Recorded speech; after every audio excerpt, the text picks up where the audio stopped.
Bueno, primeramente, muchísimas gracias por su invitación, especialmente a la doctora Patti Limón.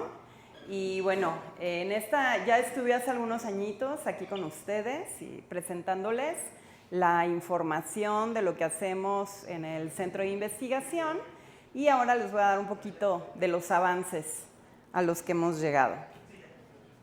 Entonces, bueno, a la fecha, de los genotipos de VPH clasificados que ha reportado el Centro de Referencia de VPH, el Centro Internacional que se encuentra en Estocolmo, tenemos que existen 229 genotipos de VPH.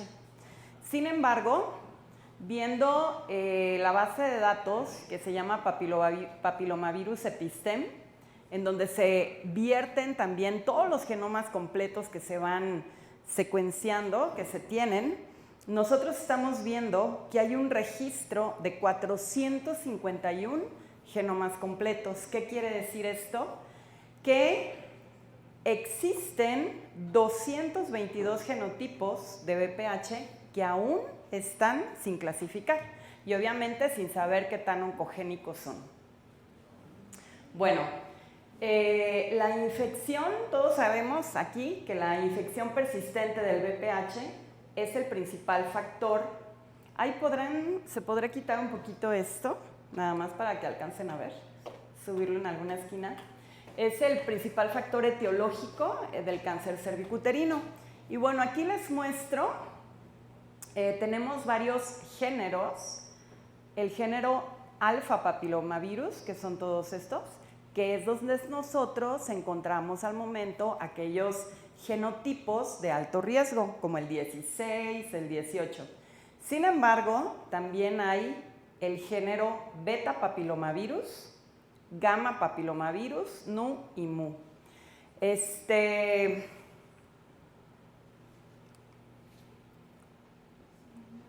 Ay, perdón, como ya no se quiso pasar.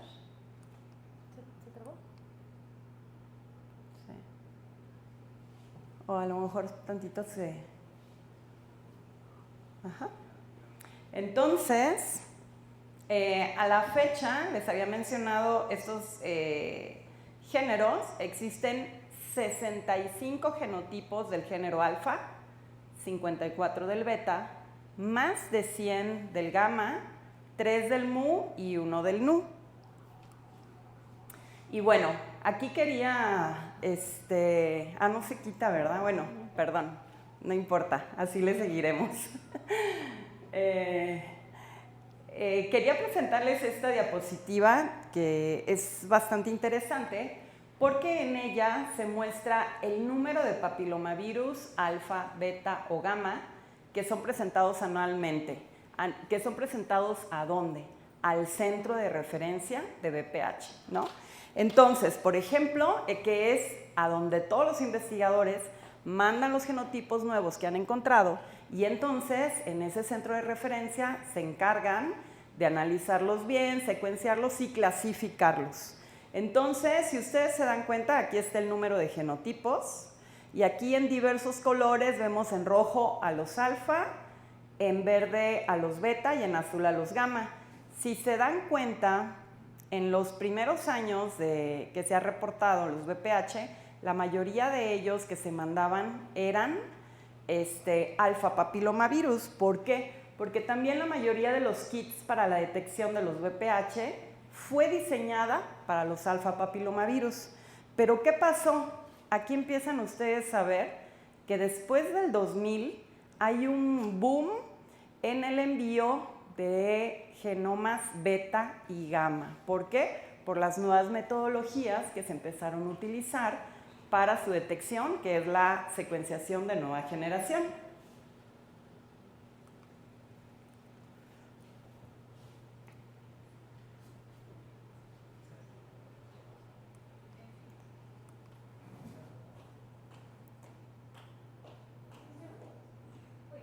Ya le di de otra manera el cambio, perdón.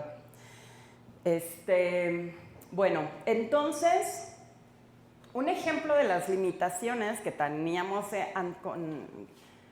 anteriormente es que las pruebas para detectar VPH eran mediante alguna metodología que limitaba la detección de los VPH. Por ejemplo, seguramente ustedes oyeron hablar de Linear Array de Roche, que es una prueba, bueno, ya la descontinuaron, que estaba limitada a la detección de 37 genotipos de VPH, pero todos ellos alfa papillomavirus. Entonces, como la investigación se empezó a desarrollar en Canadá, en Estados Unidos, en Europa, nos dábamos cuenta, por ejemplo, con esta técnica en muestras de NIC1, mientras en Canadá el 91.5% de estas muestras resultaba positiva a VPH, en algunos otros países como Rumania, solamente el 37.4% era positivo a VPH. Y bueno, seguramente todos ustedes en algún momento que han mandado a genotipificar a alguna paciente con NIC1 se dan cuenta que la mitad de ellas son negativas. Y uno dice, ¿cómo que negativas? ¿Serán realmente negativas? Nosotros en un estudio que hicimos en el 2015 nos dimos cuenta que aproximadamente el 50% de estas pacientes era negativa a VPH, pero por esta técnica. Fue entonces como nos dimos cuenta que en México existen genotipos de VPH prevalentes que no detectan los kits comerciales.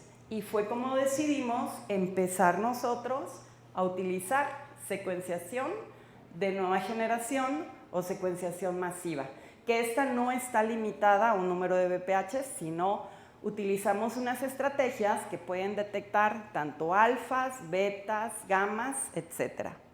Y bueno, realizamos varias publicaciones del 2015 al 2020, pero quiero presentarles este en especial que se me hace muy relevante, en la cual el título es Detección de papilomavirus alfa, beta, gamma y también papilomavirus aún no clasificados en muestras de cáncer cervicuterino en México. Y bueno, utilizamos dos estrategias, por medio de secuenciación masiva ambas, pero adicionalmente utilizando diferentes, les decimos primers o oligonucleótidos, los cuales son universales, se pegan a los VPHs y los amplifican y los podemos secuenciar. Uno de ellos, y el más utilizado, son los PGMY. Y estos PGMY pues son para los alfas papilomavirus, son para lo que todos nosotros conocemos. Y entonces, si nosotros vemos en estas casi 50 muestras que analizamos, como es lo esperado, vemos que el más frecuente fue el 16. Sin embargo, apenas con un 50% de prevalencia en nuestra población, porque en otras poblaciones se ha reportado una frecuencia mucho más alta. Seguido por el 18, 33, 59, 52, etc. Sin embargo,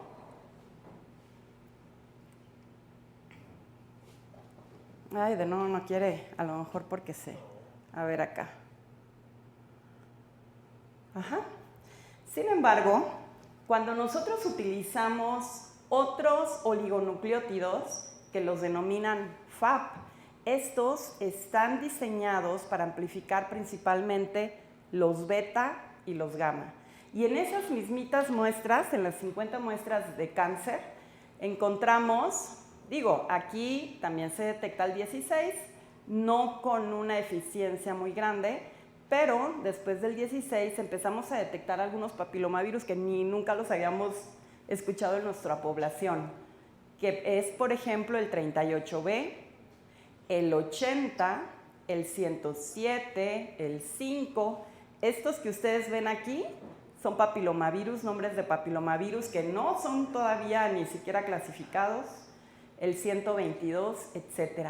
Entonces nos dimos cuenta que en nuestra población sí hay otros genotipos de VPH y de manera importante, aquí les muestro que de las 48 muestras analizadas, encontramos 29 genotipos alfa, 11 beta y 5 gamma. pero llama la atención que si ustedes visualizan, después del papilomavirus 16, que lo encontramos en 24 pacientes, encontramos al papilomavirus 18 en 7 pacientes. Y esta misma prevalencia la tiene, por ejemplo, el VPH38. Y de igual manera encontramos otros papilomavirus, que como ya les había mencionado, en este caso como el 80, 96, 5, 107, 122, que todos estos son igual o más frecuentes que el 39, el 58 o el 45, que de hecho pues la vacuna hasta incluye algunos de estos, ¿no? Entonces vino la pregunta, ¿realmente estos VPHs son oncogénicos o no? ¿Tienen propiedades de transformación maligna o no? Porque pues es importante saberlo si no se habían reportado antes, ¿no? Aquí les muestro, por ejemplo, que el papilomavirus 16 y el papilomavirus 52 pertenecen al grupo, al género y especie alfa 9, mientras el 18,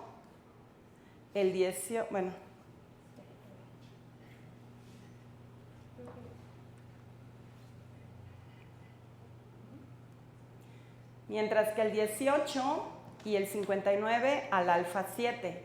Y nos llamó muchísimo la atención que encontramos 4 genotipos que pertenecían al beta 2. Y estos genotipos eran el 38B, el 80, el 107 y el 122. Hasta el momento se han reportado como carcinogénicos para el humano, principalmente los alfa 7 y alfa 9. Y bueno, ¿qué diferencias realmente hay entre un papilomavirus alfa y un papilomavirus beta? Ustedes pueden ver aquí un ejemplo, como es el papilomavirus 16, en el cual tiene sus oncoproteínas E6, E7 y E5. E6 y E7 son muy importantes porque E6 desregula el ciclo celular e induce transformación maligna. Y E7 mantiene a la célula activa en el ciclo celular e induce también transformación maligna. Y si ustedes comparan estos dos, aquí tenemos por ejemplo el HPV38 como representativo de los beta, y lo que carece un papilomavirus beta es E5. Y E5 también estimula la proliferación celular. Entonces, nosotros decidimos, para ver que si tienen o no tienen transformación maligna, decidimos tomar las secuencias de E6 y E7 de algunos de estos VPH e incluirlos en se les llama un vector de expresión o un plásmido. ¿Qué fue lo que hicimos? Tenemos este vector, que le podemos denominar PLBX puro, y a esta secuencia de DNA insertamos E6 y E7 del 38, del 107, del 122 y adicionalmente como controles positivos hicimos lo mismo con E6 y E7 del 16 y del 18 y los insertamos, o sea, los introducimos a cultivos primarios de queratinocitos y de fibroblastos.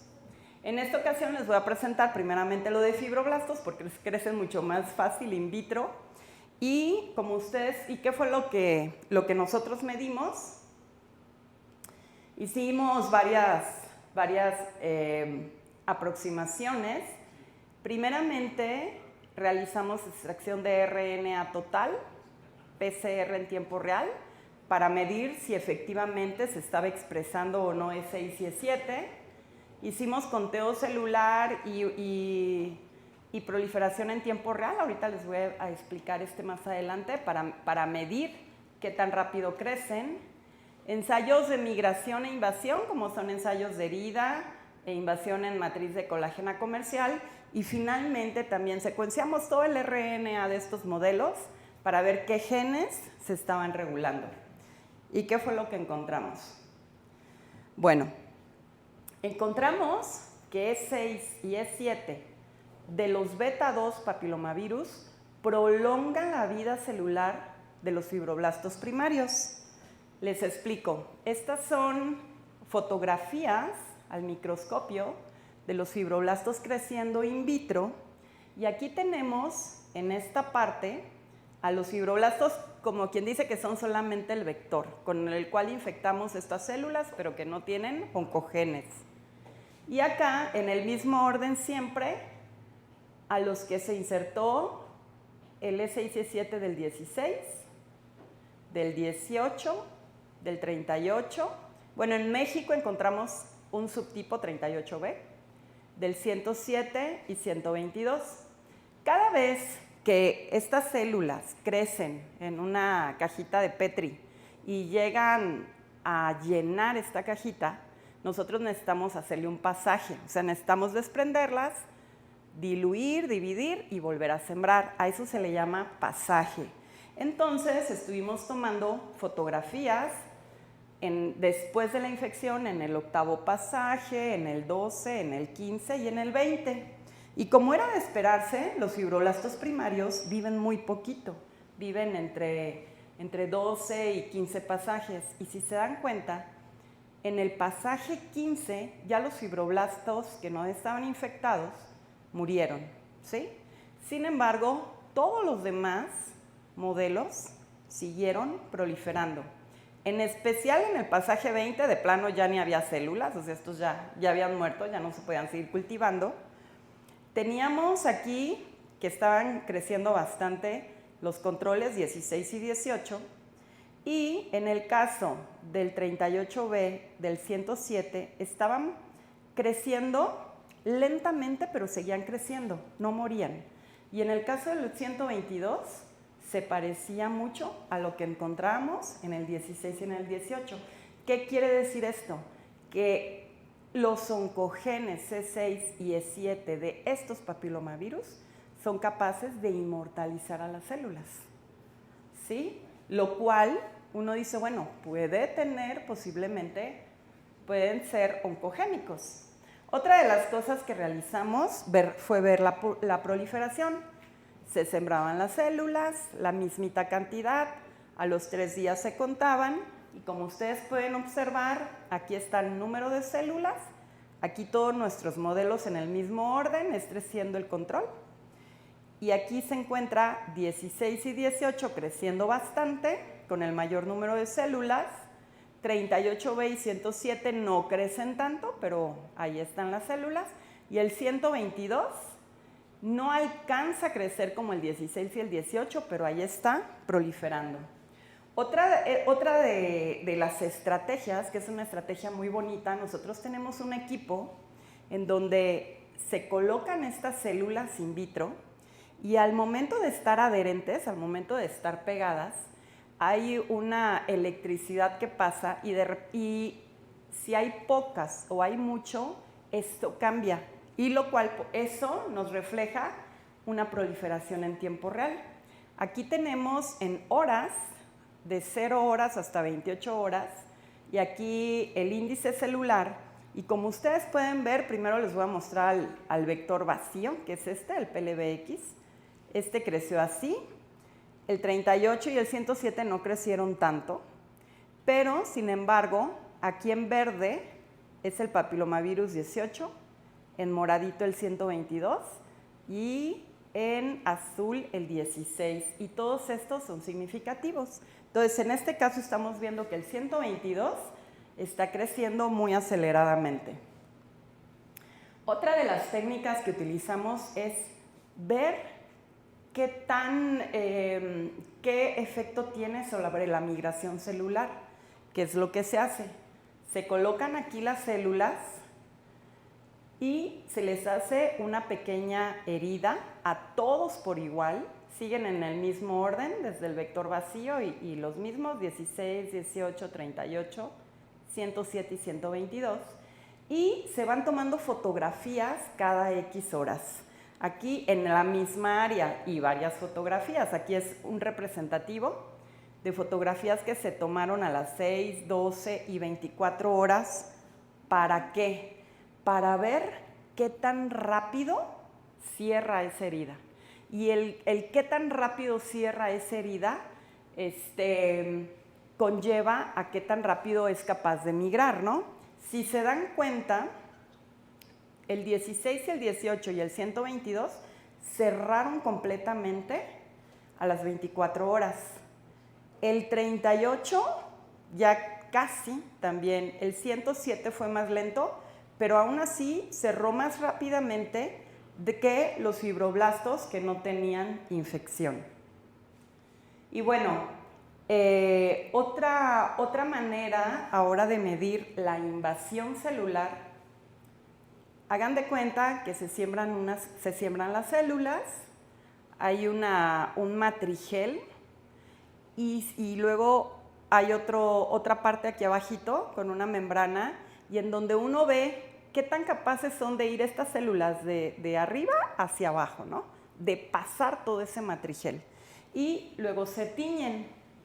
En este caso, mientras más moradito como esto se vea, quiere decir que invadió más, ¿sí? Entonces nosotros vemos que en el caso del 16 y el 18, obviamente, como era lo esperado y lo pusimos como controles, están altamente teñidos, así como también el 122. En el caso del 107 y 38B, en este caso no fue tan evidente. Aquí tenemos unas gráficas, las cuales hicimos de este experimento, en donde es el porcentaje de invasión celular y vemos que el 122 nuevamente fue significativo. Finalmente, en relación a estos experimentos con estos modelos, lo que nosotros hicimos fue tomar el RNA y mandar a secuenciar todo el RNA. Así nosotros podemos saber qué se está expresando y qué no, qué genes, ¿no? Y entonces, al hacer una comparación de todos los modelos, aquí vemos en cada uno de ellos todos los modelos, por ejemplo, aquí indica que en el 18, al estar con E6 y E7, se modularon 749 genes, o en el 16, 346, etcétera. Pero lo interesante de esto es que encontramos dos genes que todos lo modulaban de la misma manera. Y estos dos genes es CDKN1A, en el cual este es un resultado de PCR en tiempo real. Les explico. En esta parte, nosotros ponemos a 1, calibramos a 1 la expresión del modelo celular sin infección y todos aquí el resto. Y aquí vemos que se abate la expresión de este gen, al igual que en los demás, pero preferencialmente en el 16. Y esto todavía es más evidente en otra molécula que se llama PATCH-D4, en donde vemos que todo donde hay BPH totalmente la abate. ¿Y qué quiere decir esto? ¿Sí? CDKN1A es lo mismo que P21, el cual desempeña un papel fundamental en la respuesta celular al daño del ADN y su sobreexpresión da como resultado la detención del ciclo celular. Obviamente, pues el virus no quiere que el ciclo celular se detenga, ¿verdad? Por eso lo abate. Y está reportado que hay una subregulación en cáncer cervicuterino que está relacionado con mal pronóstico. En el caso de PATCH-D4, ya se ha reportado que puede suprimir la vía oncogénica de Hedgecock. Entonces, pues al virus, ¿qué quiere? Pues no quiere que se suprima, entonces lo abate. Y bueno, aquí adelante ya les muestro un resumen de todo lo que encontramos, ¿no? De todos los cambios que encontramos en el 38B, en el 107 y en el 122. Esto lo publicamos en la revista Experimental Cell Research en el 2022 y el título del trabajo fue que E6 y E7 de los virus beta 2, de los papilomavirus beta 2, 122, 38B y 107 poseen propiedades de transformación en fibroblastos en un modelo in vitro. Entonces, a manera de resumen, empiezo primero por el 107. Bueno, primeramente quiero decirles que estos dos no estaban reportados en la literatura científica y que en el caso de 38B se había reportado que tiene propiedades transformadoras, pero esto en piel, ¿sí? Entonces, ¿qué encontramos nosotros? En el caso del papilomavirus 107, lo tenemos en una frecuencia en cáncer cervicuterino en México de 7.8 y es capaz de hacer que la supervivencia sea más alta, ¿no? Y en este caso, lo que les muestro aquí es que comparte 4 genes que se modulan de manera similar que el papilomavirus 16 y 18.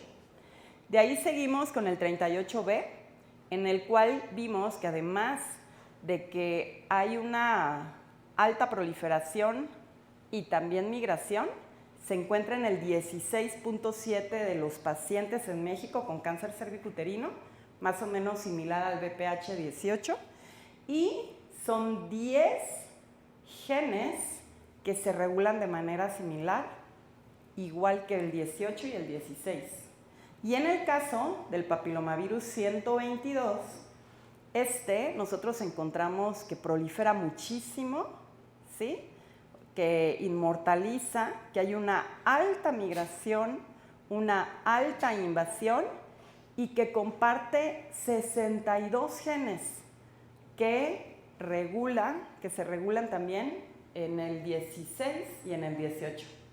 Bueno, esto les digo, se publicó, pero en el momento nosotros estamos en este momento analizando también al BPH 20 y al 80, que también los hemos encontrado frecuentes, y bueno, eso está apenas en proceso de terminar con toda la fase experimental. De ahí les quiero presentar lo que nosotros también hemos encontrado, qué genotipos hemos encontrado frecuentes, pero solamente en muestras que nosotros las hemos visto que son negativas con PGMY. Todo lo que les había presentado con anterioridad puede que tenían alfa papilomavirus o beta papilomavirus, ¿no? Y en este caso descartamos que fueran positivas a PGMY. Entonces, todas las muestras negativas de lesiones de bajo grado y que fueran positivas a FAP, quiere decir que serían principalmente beta y gamma. Y como ustedes pueden ver, aquí uno de los más frecuentes que encontramos en estas muestras fue el BPH 80, el 20, por eso nuestro interés de seguir estudiando a esos, y también algunos otros papilomavirus, ¿no? Como se puede ver aquí, el 49, el 90, el 124, y todos los que están acá son papilomavirus que aún no han sido clasificados. Y bueno, se dirán, bueno, eso en las de bajo grado, y en las de cáncer también se ven, en las que son negativas. Déjenme decirles que con el paso, digamos, en estos últimos 10 años, que bueno, yo tengo toda la vida estudiando BPH, pero en estos últimos años hemos encontrado muestras de cáncer cervicuterino negativas a BPH, que uno dice, pues es que no es posible. Y cuando uno compara en la literatura también se ha reportado en los últimos años entre un 10 a un 15% de muestras negativas a BPH. Entonces también tomamos todas estas muestras negativas con PGMY, pero positivas con FAP, y encontramos todos estos BPHs. Dentro de ellos, el más frecuente fue el papilomavirus 20, también el 12, el 21, el 49, el 80, 90, 101, 108, 124, 225 y algunos otros que ni siquiera se conoce. Sabemos que son gamma papilomavirus, pero no se han clasificado. Y bueno, recientemente nosotros pues ya vieron las publicaciones que realizamos desde el 2015 empezamos a publicar y una de las que les presenté fue del 2020 y recién ahorita, o sea, la verdad es que en general a nivel mundial ni siquiera se había estado estudiando a los beta papilomavirus en cervix. ¿Por qué? Porque eso decían que generalmente se encontraban beta papilomavirus en cáncer anal o en piel, pero no lo checaban en cervix. Y esta es una publicación de noviembre del 2023, en donde un grupo muy fuerte de Brasil, Canadá y sobre todo del centro de la Agencia Internacional de Investigación en Cáncer en Francia, reportan por primera vez la codetección de los beta papilomavirus y los alfa papilomavirus. Y, como se pueden dar cuenta, bueno, ellos utilizaron una metodología diferente, no utilizaron secuenciación de nueva generación, utilizaron una metodología en la cual detectan 43 genotipos de los beta papilomavirus. Y sin embargo, igual encontraron bastantes VPHs, dentro de los cuales analizaron 500 muestras, 500 pacientes, y estas les dieron seguimiento 4 veces, por eso aquí sale un número alto, como si fueran 2000. Y si ustedes ven todos estos números, que fueron la frecuencia, el que fue más frecuente fue el papilomavirus 38, que nosotros ya reportamos también, que es muy frecuente en nuestro país y que reportamos que tiene propiedades de transformación maligna. También ellos encontraron el 5, el 8, de los más frecuentes, que también los hemos encontrado nosotros, el 21. En el caso del 80, fíjense que nosotros en México lo encontramos muchísimos. Ellos no lo encuentran. Las muestras de estos pacientes fueron de Brasil y ahí pues no encuentran al VPH80 y en cambio con nosotros es bastante fuerte. Y bueno, otro de los que también encuentran muy frecuente es el 107, ¿no? Y finalmente, dentro de los que nosotros estamos estudiando, el 122 y también el 120. Bueno, ¿cuáles son las conclusiones de nuestro trabajo? ¿Sí? Que existen genotipos, bueno, aquí los nombro todos ellos. Muchos de ellos obviamente son alfa papilomavirus, como el 16, 18, y otros que ya conocemos como el 39, 33, 39, 45, etcétera. Pero muchos de ellos son beta papilomavirus o gamma papilomavirus y no existen kits comerciales en este momento, como por ejemplo el 5, 20, 38, 80, 107 y 22. Entonces existen genotipos, todos estos, y algunos aún sin clasificar, que presentan una alta atribución relativa en el desarrollo del cáncer en México. Bueno, y lo hemos visto ahorita reportado en otro país.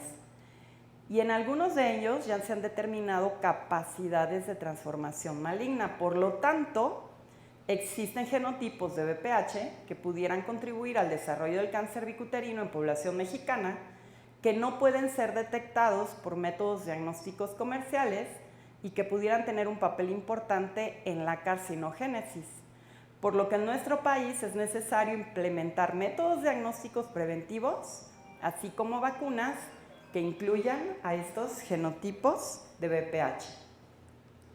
Y bueno, todo este trabajo lo hemos podido llevar a cabo gracias a 2 financiamientos principales del Instituto Mexicano del Seguro Social, que pues les agradezco infinitamente.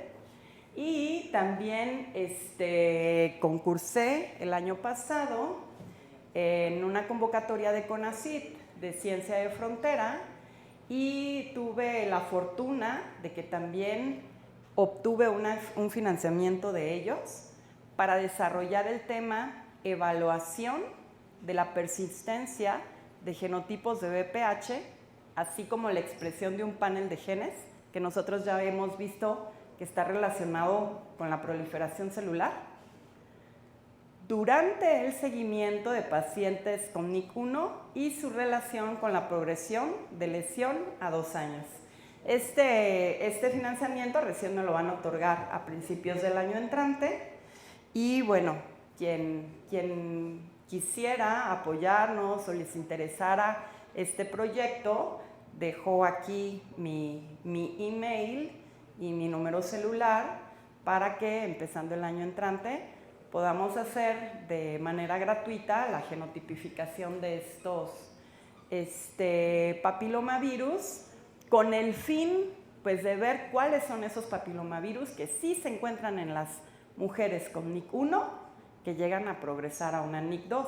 Claro que uno sabe que si llega a progresar o persiste la lesión a 2 años, uno tiene que hacer el tratamiento, ¿no? Pero es una de las maneras en que es el grupo el que vamos a estudiar. Y bueno, finalmente presentarles, me encuentro en la división de inmunología, somos poquitos investigadores. El jefe de la división es el doctor Alejandro Bravo y mis compañeros, el doctor Luis Felipe Jave, la doctora Georgina Hernández, el doctor Pablo César Ortiz Lazareno y la doctora Marta Villaseñor. Agradecerles también a ellos y agradecer a una cantidad enorme de alumnos que en algún momento han pasado por nuestro laboratorio y que han participado en alguno de los proyectos de BPH, a los técnicos de laboratorio y pues obviamente a nuestros colaboradores, investigadores básicos y clínicos. Y muchísimas gracias, quedo atenta a sus comentarios o preguntas.